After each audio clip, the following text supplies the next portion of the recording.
you can have Higgs mechanism for the abelian theory, which I discussed earlier. Now I am discussing the non-abelian theory. The reason why non-abelian theory is important is nature uses non-abelian theory in the standard model. So I am moving towards that.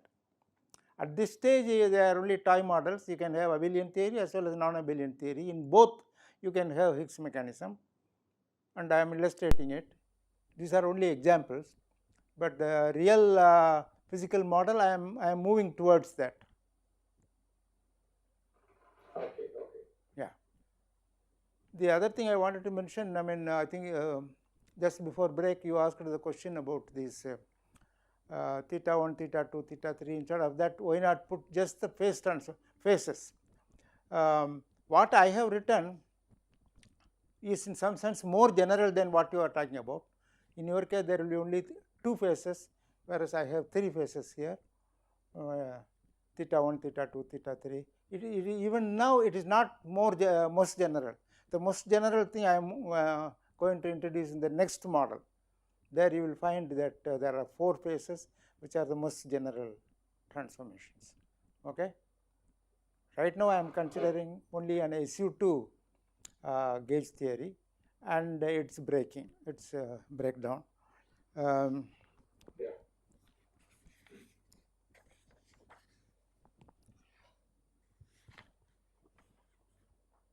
just want to mention one thing. So this is what we have got: theta 1, theta 2, theta 3 disappeared, and W prime hereafter, let me call it just W, because these are going to be our physical fields now. Okay, so this is the Lagrangian. I want you to look at this. This is the commutator, but this commutator can be written in a little bit more convenient form for the SU2 case which we are considering. Actually, this is very general. As you can see, if you write this way with the U unitary matrix, it is valid for SU2, SU3 or SUn in general. But now, specializing to the SU2 case, it is better to rewrite it in another form, which I find more convenient for further development. So I am going to do that now. It is just a simple exercise to show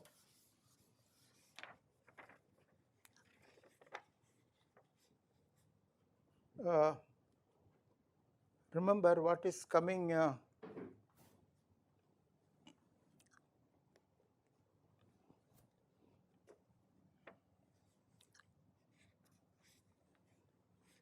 actually I forgot to write down this term. I should write minus 1 over 4 trace of G mu nu, the pure gauge field dynamical term that has to be written. Please add that.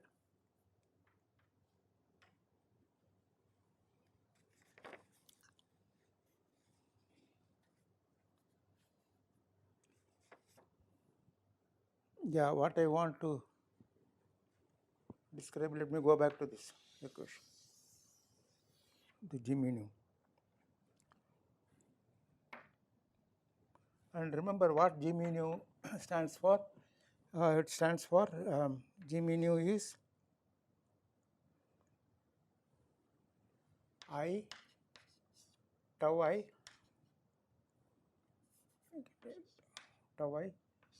G mu nu. It is this matrix which we have been calling G mu nu. Remember, everywhere I dotted with the tau. Let me go back to it now. I want to go back to the original form, and the original form is this. Since G mu nu itself is this, I tau I by 2 d mu W mu I minus d mu W mu I minus I over 4. Now the commutator means there will be commutators of 2 Pauli matrices which will come. So I can write them as tau I, tau J commutator and taking out the W mu I is dotted with tau I, and W nu j is dotted with this. So I have taken out the matrix part, because this thing we know what it is. It is equal to twice I tau k tau k. So what we have got is 1 over 2. I'm sorry, what have I written? Tau I tau j is 2a tau k only. Epsilon k is there. Epsilon I j k tau k. Remember, that is a commutation relation, SU to commutation relation. Is it 2, 4, and half, etc. I am not getting them right, but anyway. So this whole thing can be rewritten as half tau k epsilon I j k. I am just rewriting it. W mu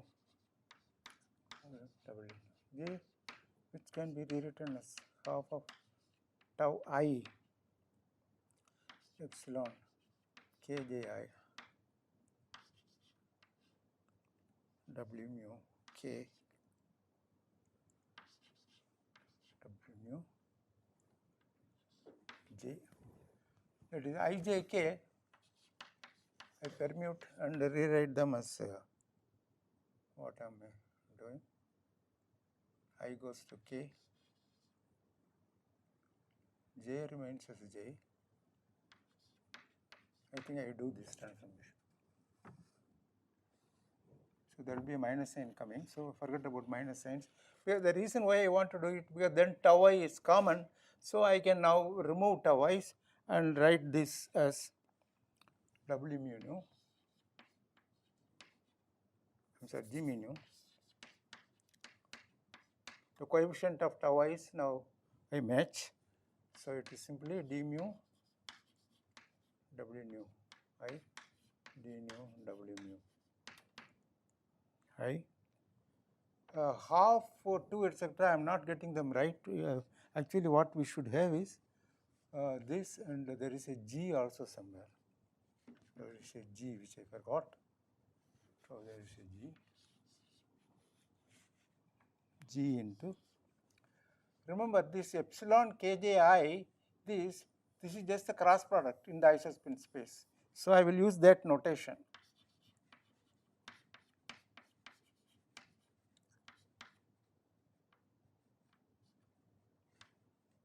Take this cross product isobvector and take the ith component.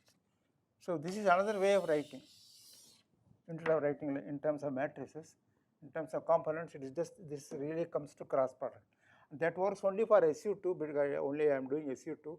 For SU2, it is better to use this form. That's all I want to say. Whether there is a half or not, I do not know. Please check that. Apart from that half factor and minus signs and so on, please check all that. Okay, I am going to use that now.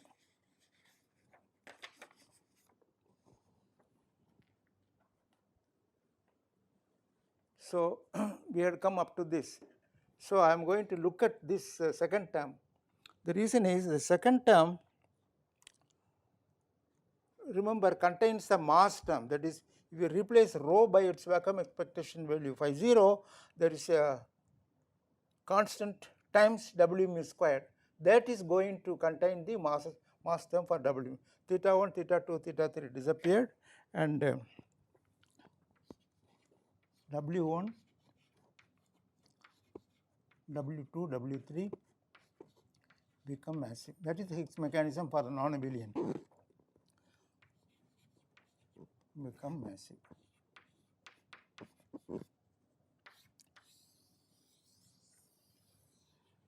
I will call it this Hex Cable mechanism. It was Cable who did it correctly for the non-abelian case. You can see non-abelian case has some non-trivial factors. Higgs did only the abelian case. So I always call this the Hex Cable mechanism.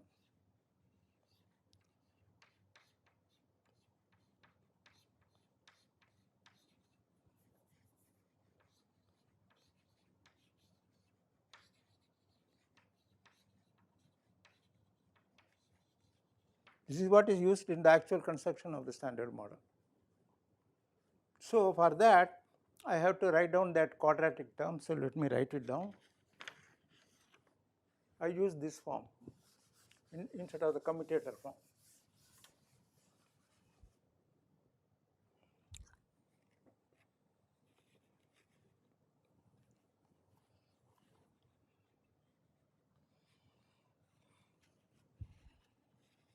Actually, I don't need it. I am not using this at all.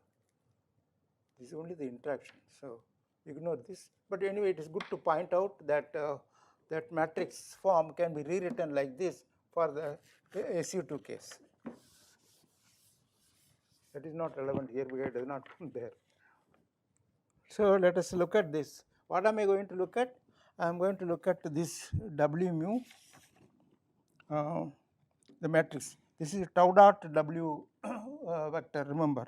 So that matrix operates on this, but I will replace rho by the constant phi 0. You want to extract the mass term. Do the same thing here. So replace rho by the constant, in which case the derivatives won't come. So this whole thing can be rewritten as, because that is what contains the mass term. There is a tau by 2 here, there is a tau by 2 here. So when you multiply, you will get 1 over 4 also.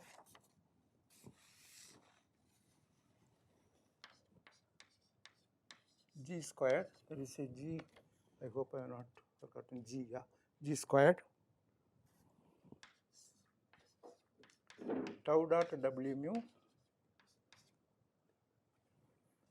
0. So rho I replace by phi 0. I am interested only in this part in order to identify the masses. Hermitian conjugate, then tau dot W, okay, 0, phi 0. So that's all I need now.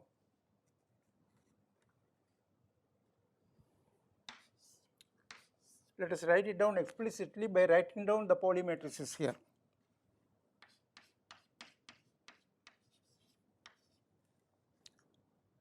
Remember, this is Hermitian conjugate, so it will this thing will become Hermitian conjugate of this times the Hermitian conjugate of this. These are all Hermitian, these are all real, so this is Hermitian. Only thing is this will become instead of column vector, it will become a row vector, but phi 0 is real, so I don't even have to put complex conjugate. It simply becomes 0, phi 0, tau dot W. Remember tau 1, tau 2, tau 3. 0, 1, 0.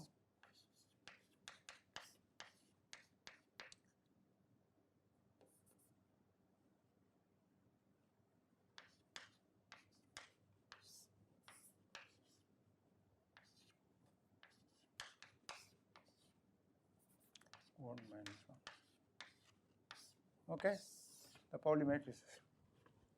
So when you dot with, you remember, this will come with a W1, so there will be W1 in these places, and then there will be a W2 with an I, minus I here and I here, and W3 along the diagonal. So along the diagonal, it is going to be only W3 minus W3, and here W1 minus IW2, W1 plus IW2. That's all. So this matrix tau dot W I have written, and you can see it is Hermitian, and this will become this, and similarly this gets repeated, W3, W1 minus IW2,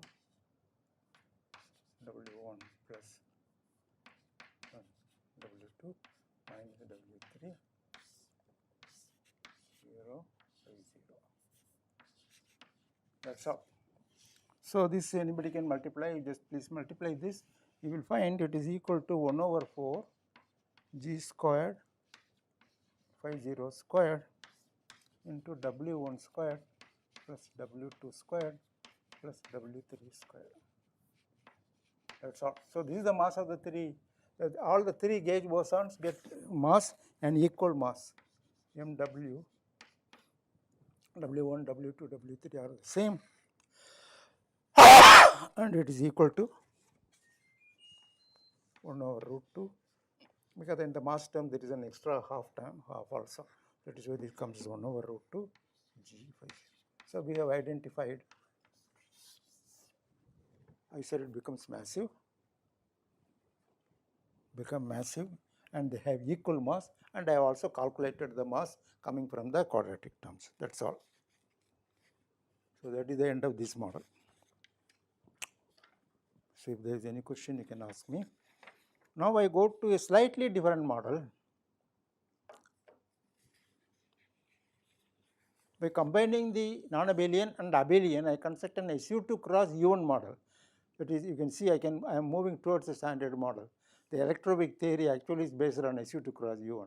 So this model which I am going to write down now is even more important after we add the fermions.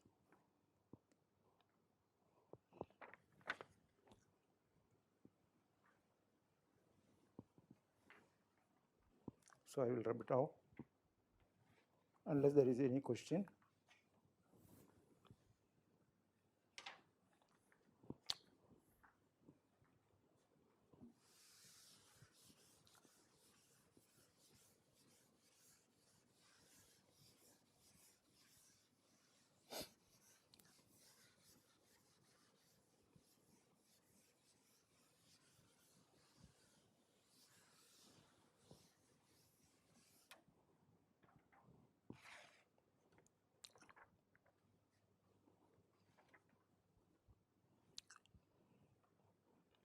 Basically the same model, but we recognize that this model has got not only an SU2 symmetry, but an extra U1 symmetry.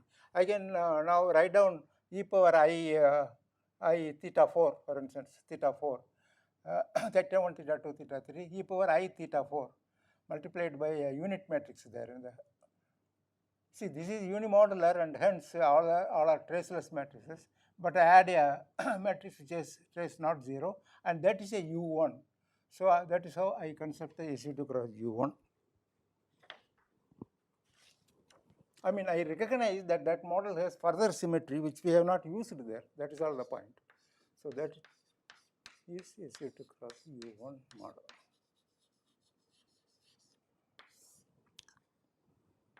So phi is still the same, and the Lagrangian is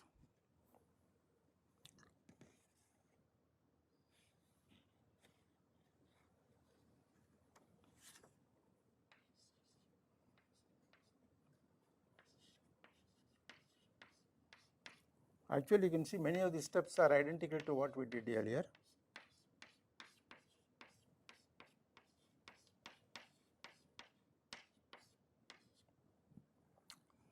So we again write only this e power I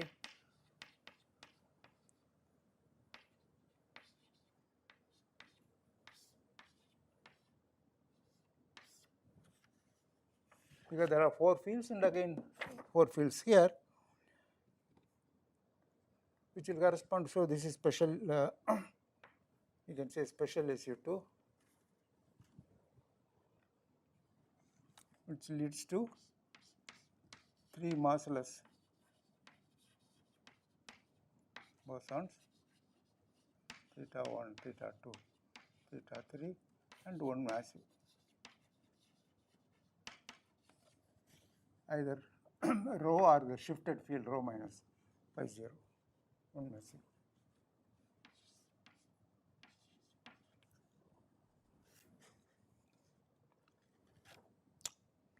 Now general SU2 cross U1. If it is general SU2 cross U1, remember how many gauge fields should we have? We should have 4 gauge fields. That is the only change. Otherwise, it is the same. There I introduced 3 gauge fields only. All of them became equal mass. But now I recognize that the model has got a U1 transformation also. So I can have a corresponding A field there and the W1, W2, W3. So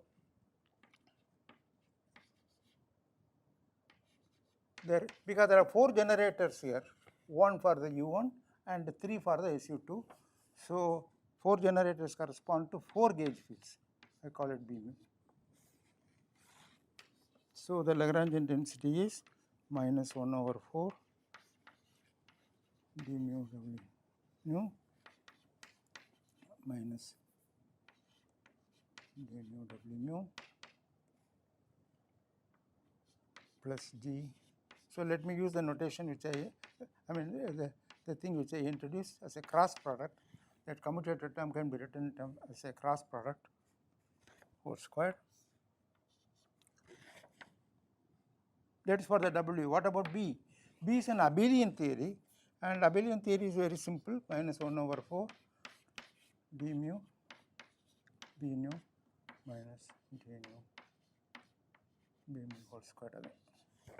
Here when we say whole square, we have to understand, first of all, the indices have to match, upper and lower, and there has to be a dot product, a scalar product in isospin space. This vector has to be dotted with the other vector.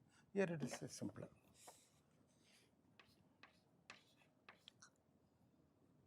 Pi dagger. Here again I go back to that notation where the derivative acts on the left plus Ig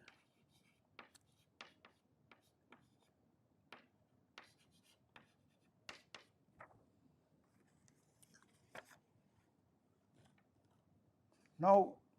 Remember, I introduced the coupling constant G for this. Although there is no analogous term for the B, when we couple B to the other fields, there has to be a coupling constant, like the electric charge. So, I call that coupling constant as G prime by 2. This is only for convenience into B mu. So, the covariant derivative now has got 4 terms, 3 terms here and 1 term here, times the same. Now, d mu acts only on the right, minus Ig tau by 2 W mu minus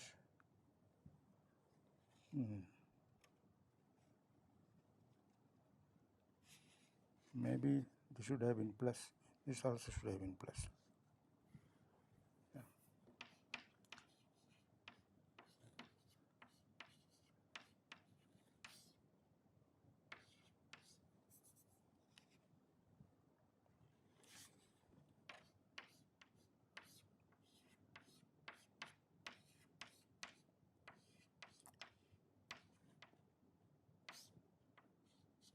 So, that is the SU2 cross U1.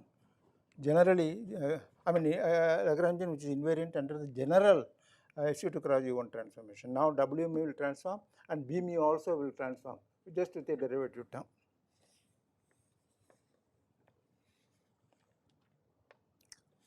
So, 4 gauge bosons.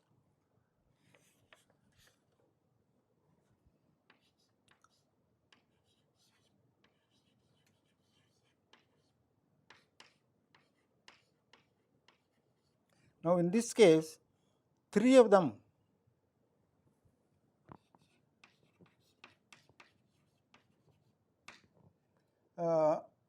become massive.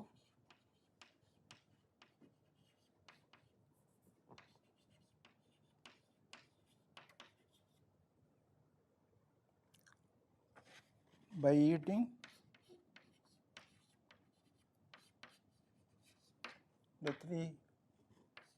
the 3 Goldstone bosons.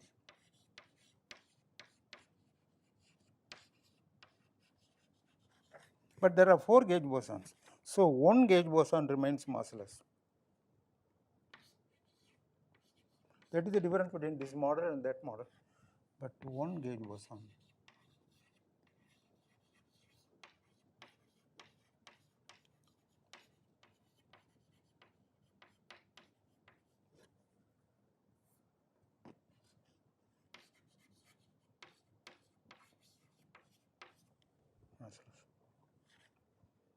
That is important.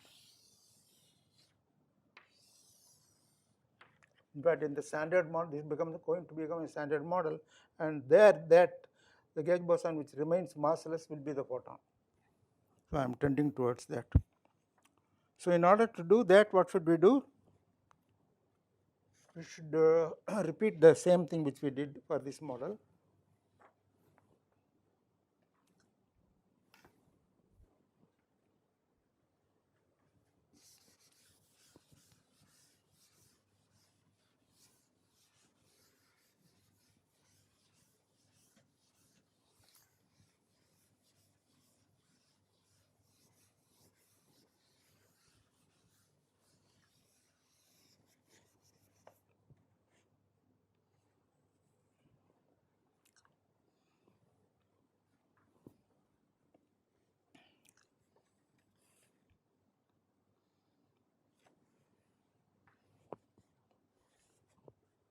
So, let me indicate the final step only, that is replace. Remember,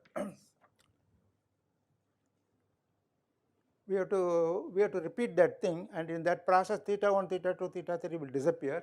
So, I might as well write phi is equal to only 0 rho, and rho also finally will be replaced by eta. So, let us write rho equal to phi 0 plus eta, constant plus the field.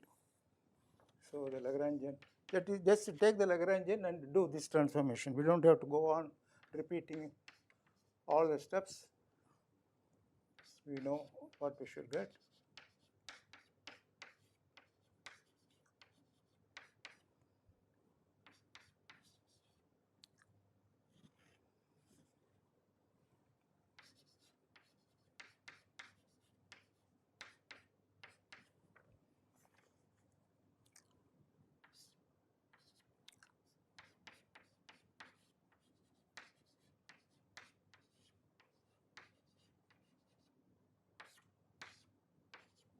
Non-W B.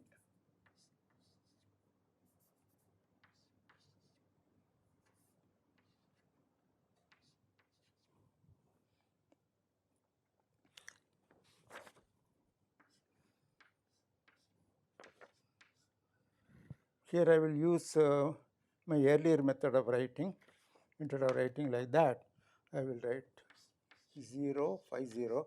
That is, I am going to now make the replacement. Simply, we are interested only in identifying the masses right now. So, I simply put phi 0 here. Okay. Put this in the Lagrangian. Minus 1 over 4, 0 phi 0. We know how to work out these matrices, except that there is a unit matrix which gets added now.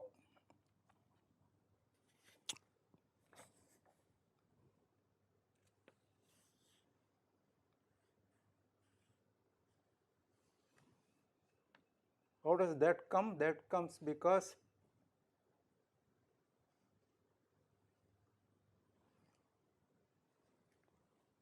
there is a unit matrix here.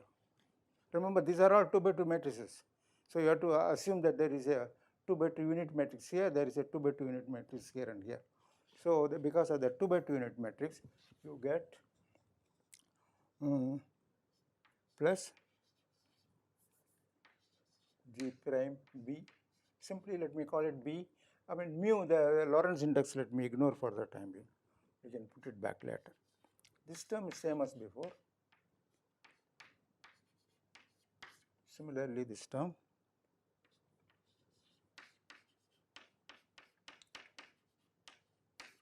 And here it is GW3. There will be relative sign change only for W3, but this one should be the same because it is unit matrix. So, this is the 2 by 2 matrix, and I think I have forgotten something. I have to repeat this now. Remember what we have got. We have got this into this. So, it is square of that. Remember, that is what happened earlier also. The same thing you put here, and then 0 phi 0.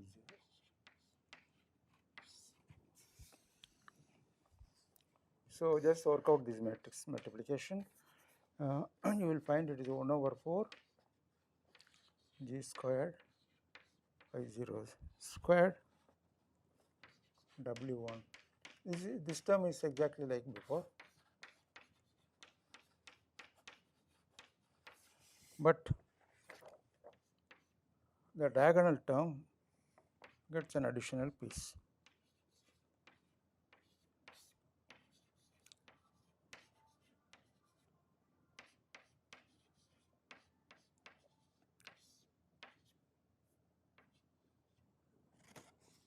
So, we can now identify the masses and the corresponding physical particles. So, let me call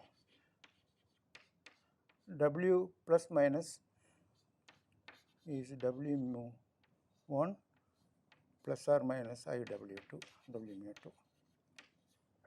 Actually, it is a positive charged field and the negative charge and the W plus boson and W minus. Remember the I mean, I am going to call them like this because you will soon see that they will correspond to charge. Right now, I cannot say that. Actually, I can say it by looking at the interactions, but I am not going to do that algebra now. Simply so, this is only my definition right now. So, you can call it a definition. But it will turn out to be the charges.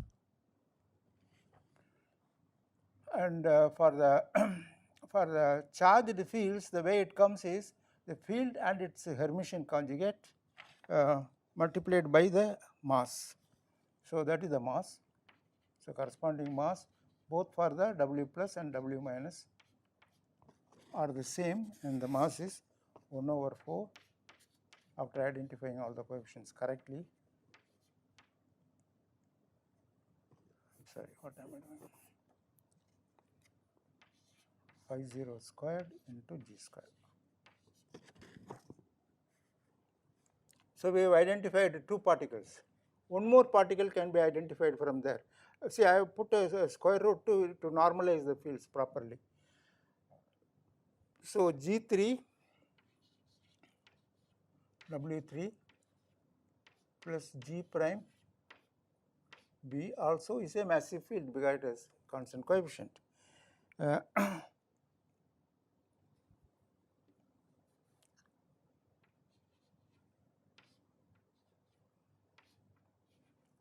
But this has to be again normalized properly. If the original fields are normalized, this is not normalized unless you divide by this is only G, I don't know why. Yeah, G W method. G squared plus G prime squared, that is the normalization constant. So, that this also will be a normalized field, and this is a neutral field which I am going to call Z. Ultimately, these will become the W plus, W minus and Z of the electroweak theory. And what is its mass? Its mass is, let me that, I don't know, this is a square actually, square of the mass. 1 over 2 phi 0 squared. Yeah, I have forgotten phi 0 squared. This is G squared phi 0 squared. No G squared, it's phi 0 squared. Please change this, it's phi 0 squared. G is contained here. This again is not G3, it's just G. I'm sorry, I'm making so many mistakes. So, MZ squared is half of phi 0 squared, you will say, but remember I have defined this as the field.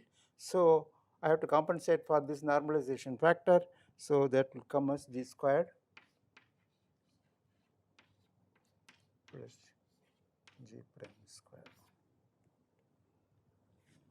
But remember, there were originally 4 fields, W1, W2, W3 and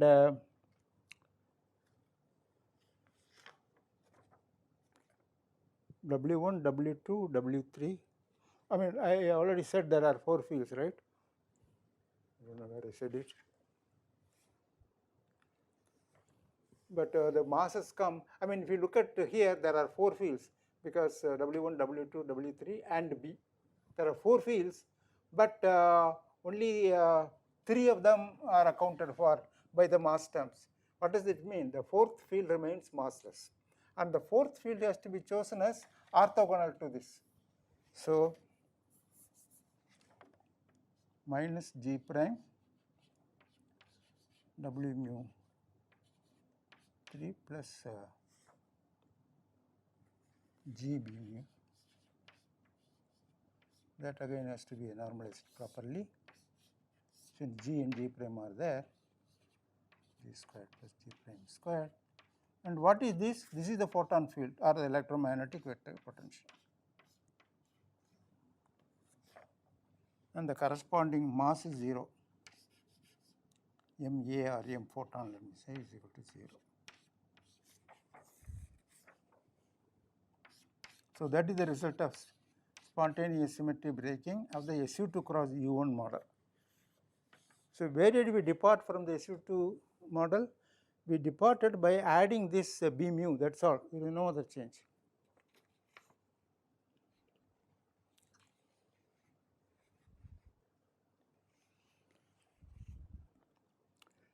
Actually, this one could do, since we have identified the fields in terms of W plus, W minus and Z and A, W plus, W minus will come here, and W3 also will come. And you can see, and W3 can be written in terms of A. And by identifying the A term here, you will see that my identification of W plus and W minus is plus and minus charged fields is correct, and Z is neutral. Not only that, the coefficient of the coupling between W plus and the photonic field, there will be a coefficient, and that coefficient is what we will call normally the electric charge E. So we get this important equation. Where do I write? Use the other word.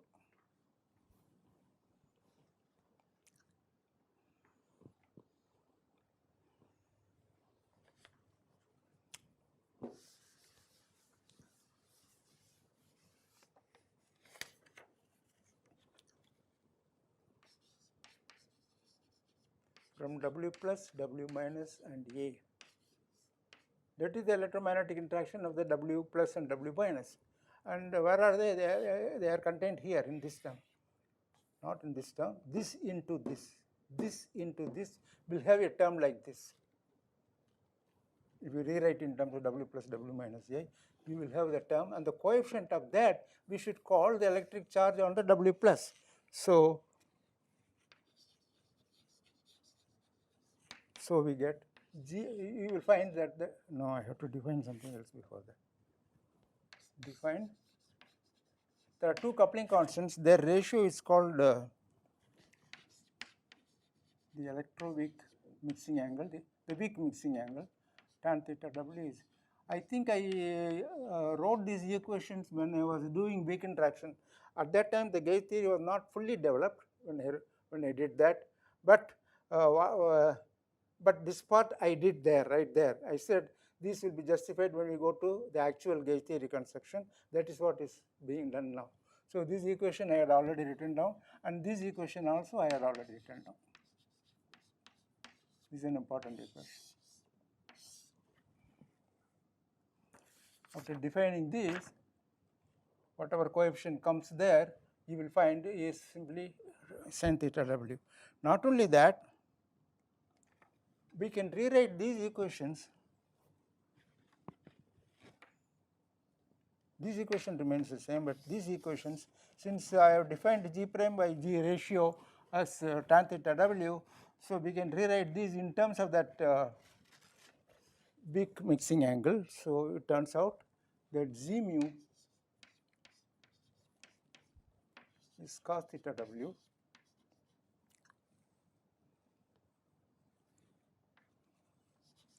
W mu 3 plus sin theta W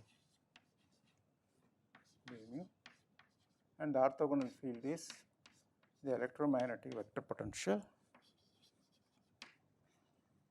Maybe there is a minus here, I don't know. Yeah, I think minus sign comes here.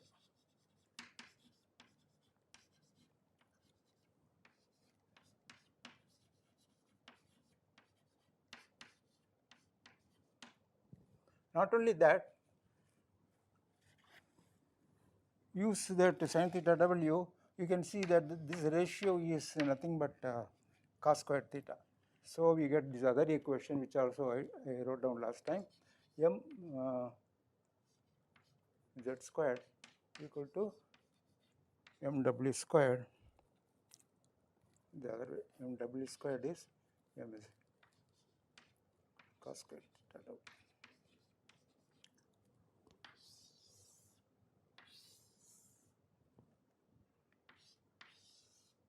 So these are going to be the equations of the electroweak part of the standard model. Now what is missing in the standard model, which SU2 cross U1 theory is the standard model. What is missing is the fermion. We have to bring in quarks and leptons. That is what I am going to do. I will start doing it. We cannot complete it now. Okay. So at least the gauge field part of the SU2 cross U1 is complete. So what I am going to do is the introduction of fermions into the SU2 cross U1 theory, and that will make it a standard electroweak part of the standard model. Okay. Any questions at this stage?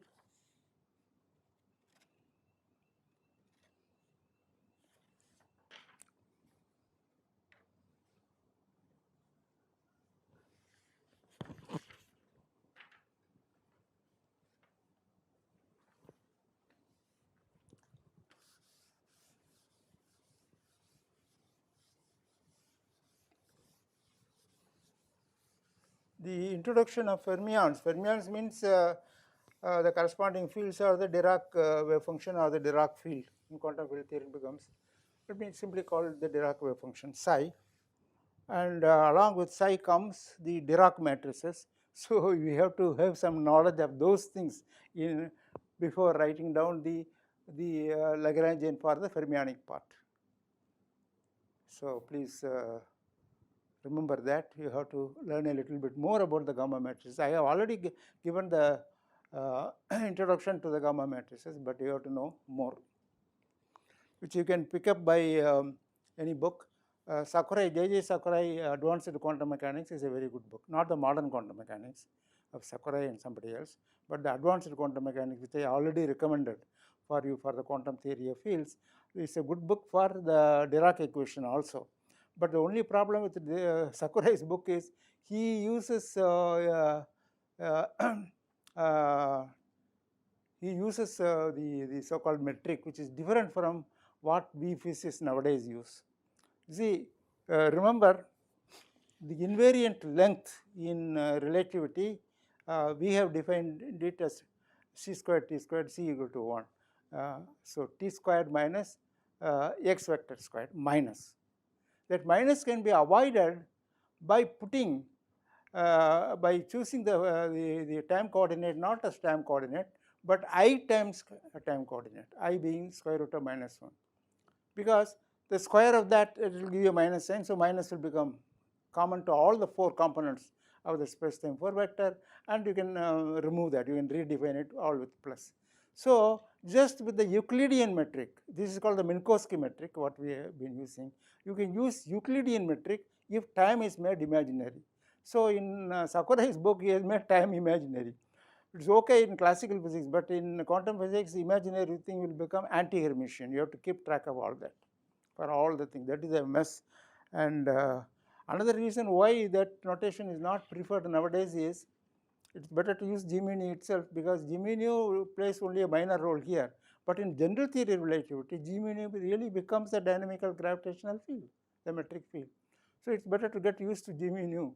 I don't know why Sakurai did this. That is the only bad thing about that metric, about that book. But you can easily translate it into our language. So with that translation, even Dirac equation, you can look at Sakurai, or use it just for that purpose, and then you can finally convert it into our language. So I would advise you to use, there are other good books, Bjorken and Drell, first volume, and then there are many other books, I am sure, many other modern books. I have not looked at many of the newer books, but I am sure there are many books.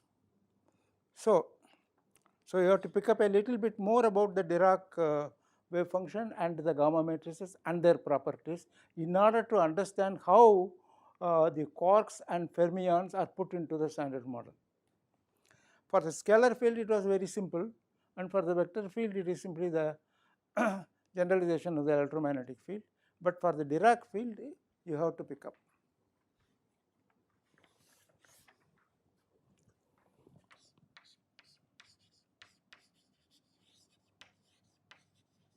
Introduction of fermions.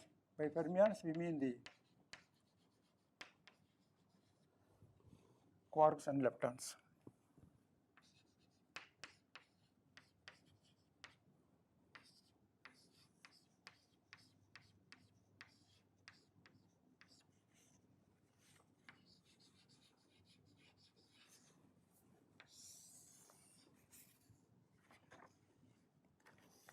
The first thing to note, this we learned when I talked about the weak interaction. Remember, the charged current weak interaction was B minus A form. That is going to introduce an essential change in the description of the fermions, because the V minus A charged current, so let me write it down. The V minus A charged current, let me write down one typical term.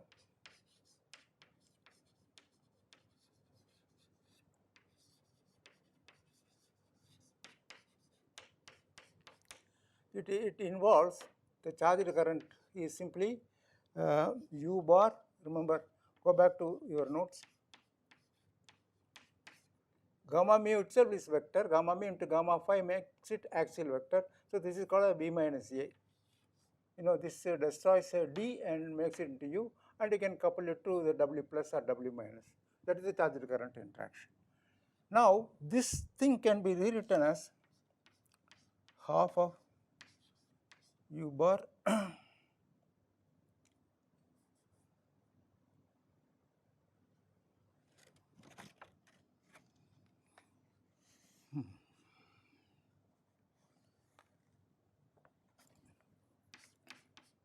let me introduce a 1 plus gamma phi here.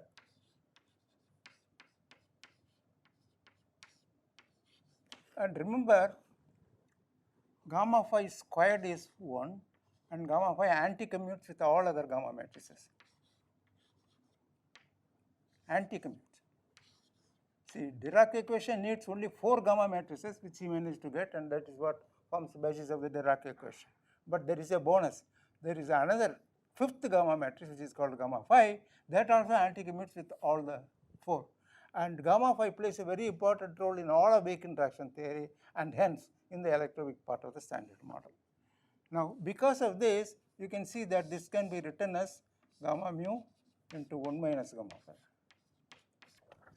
And then 1 minus gamma phi whole squared, what is it? 1, gamma phi squared is 1, that is another property. So 1 minus gamma phi into 1 minus gamma phi will be 2, therefore, and then minus 2 into gamma phi. So it is essentially 2 into 1 minus gamma phi. So basically the 2 and 2 cancel, and you have got U bar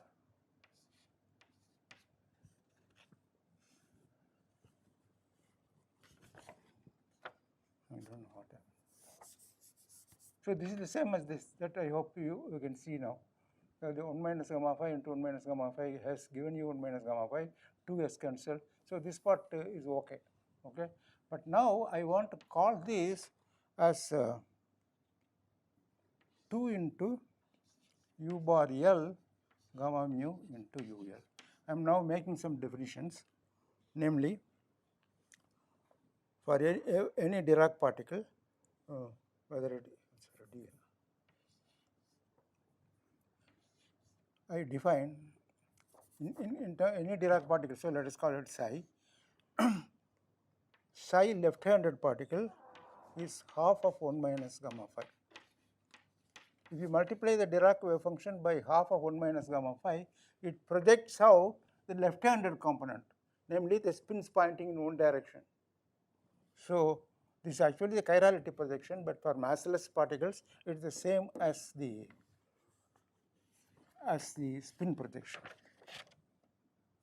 Namely, let me write it down as an equation: sigma dot p unit vector. P is the momentum, So, the projection of the spin of the particle, spin of the Dirac particle along the momentum operating on psi L.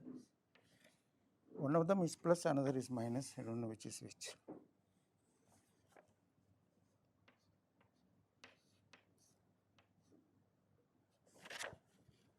If you take psi r, that is half of 1 plus gamma phi, that is called the right handed thing, and so that will have the opposite spin. This can be written as p vector divided by the magnitude of p if you like.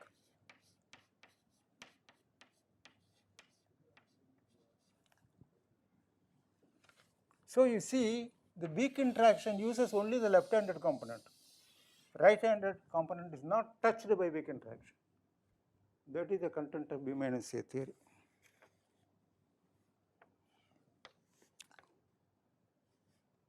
Okay. So, this has to be taken care of properly, some simple algebra. Now, dl dagger, we will need Hermitian conjugate, and the Hermitian conjugate will be, so dl, so let us write down dl itself. dl is therefore half of 1 minus gamma phi into d, and dl dagger is half of d dagger into Hermitian conjugate of this is same. But we need the bar always, remember what bar means. I had already given it. Psi bar means psi dagger into gamma 0. So, dl bar I have to multiply by gamma 0, and gamma 0 will anticommute with gamma phi, it will convert it into 1 plus gamma phi.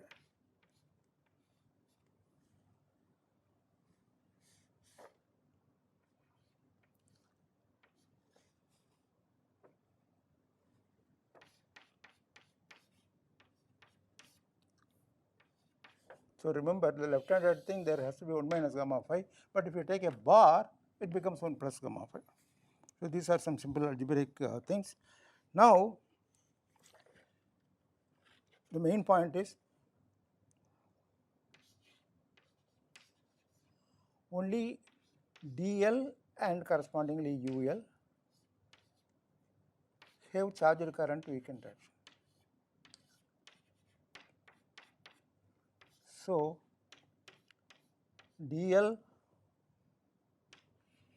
and dr have to be treated separately.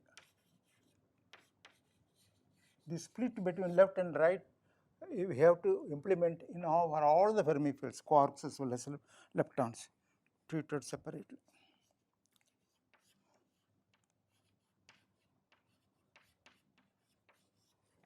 Similarly, ul and ur have to be treated separately. Now, how are we going to treat them separately? I will now specify. I think I will remove this.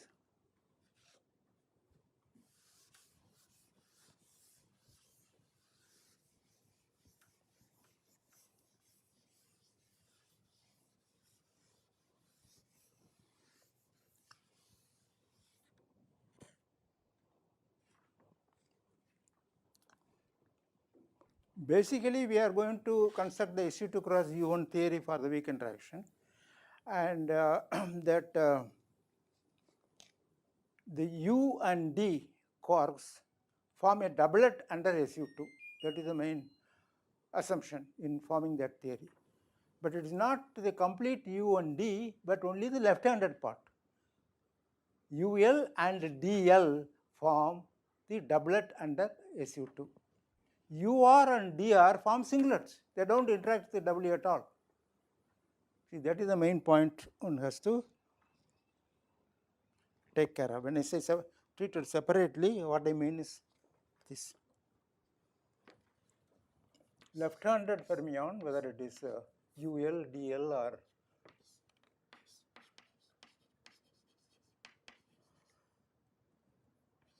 form SU2 doublets. The right-handed fermion form SU2 singlets. That is the separation. Because of this, the SU2 which is used in constructing the standard model is called SU2L sometimes. It operates only on the left-handed part, only if the spin projection is in one direction, not the other direction.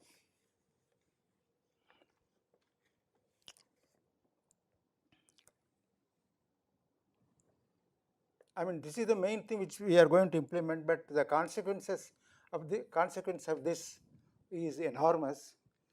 I don't know whether we have time to discuss that. Maybe I will just mention it and I will repeat it in the next talk. And remember, the Lagrangian density which is formed out of these fields should be invariant under L is invariant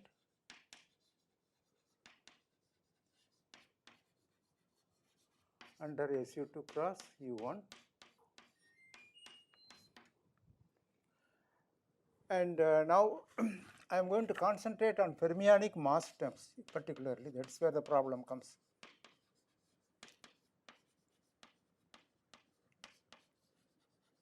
Fermionic mass term in general is of the form m psi bar psi. The coefficient of psi bar psi in the Lagrangian is the mass. Exactly like for Bose fields, the coefficient of the b squared or phi squared was mass squared. For fermionic things, it is just the mass, not mass squared, but it will be of the form psi bar psi.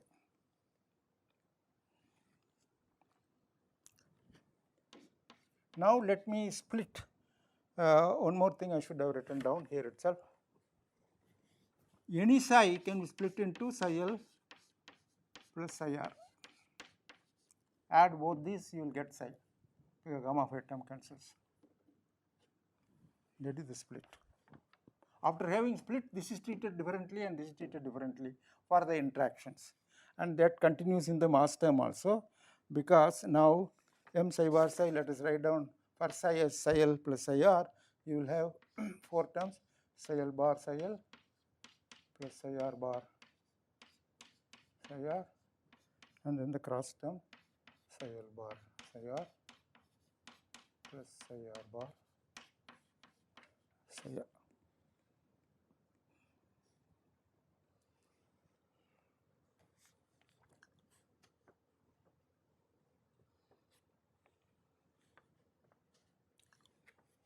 Now the peculiar thing is the split is such that things like psi L bar psi L are 0. Because remember, psi L bar, if you can look at one of those equations, you will see is psi bar into 1 plus gamma phi. Right? I think somewhere I did it, I don't know where it is now.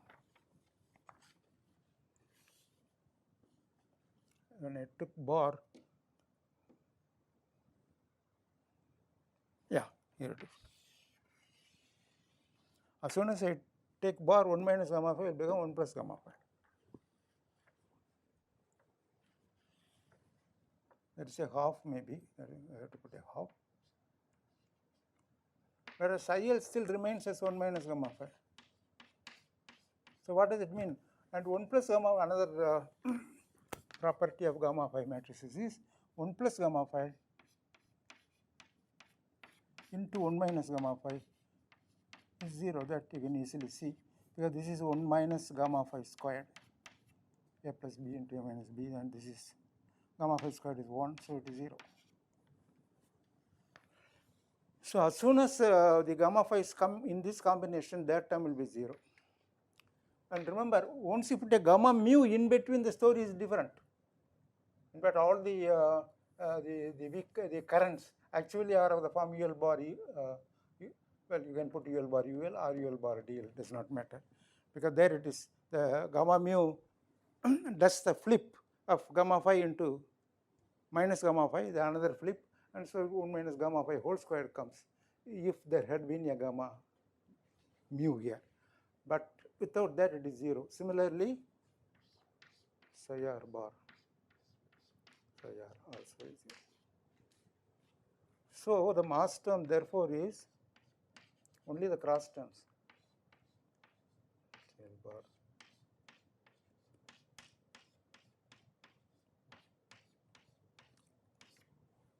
But there comes a problem, because remember psi L is a doublet and psi R is a singlet.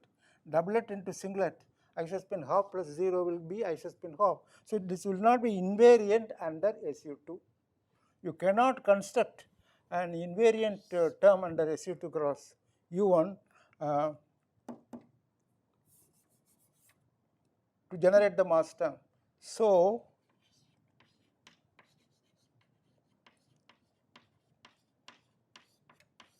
masses of all fermions are 0.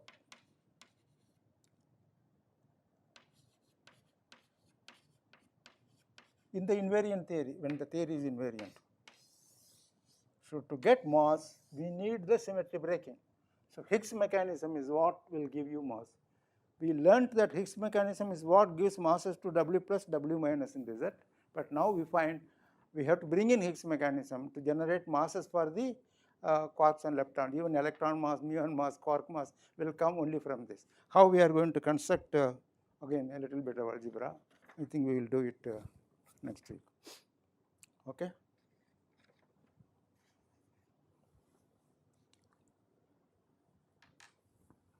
So, Higgs mechanism not only generates the symmetry breaking and gives masses to the gauge bosons, but it is essential to get masses for all the quarks and leptons, and hence all the masses. Therefore, that is why they say that all the masses come from Higgs.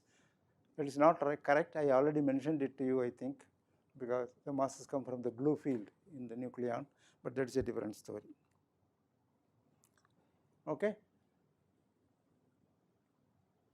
So, if you have any question, you can ask me now.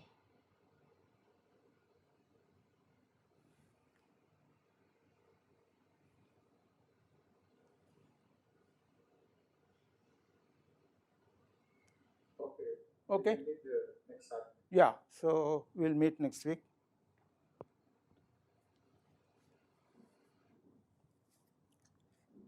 So, please find out why so many people did not attend. Is there any problem? Yeah, I will check. Yeah, and you tell them that everything is available in YouTube. They can always, any class they missed, they can go back to YouTube and then rejoin the class. Okay, see you next week then. Okay. Thank you, sir. Thank you.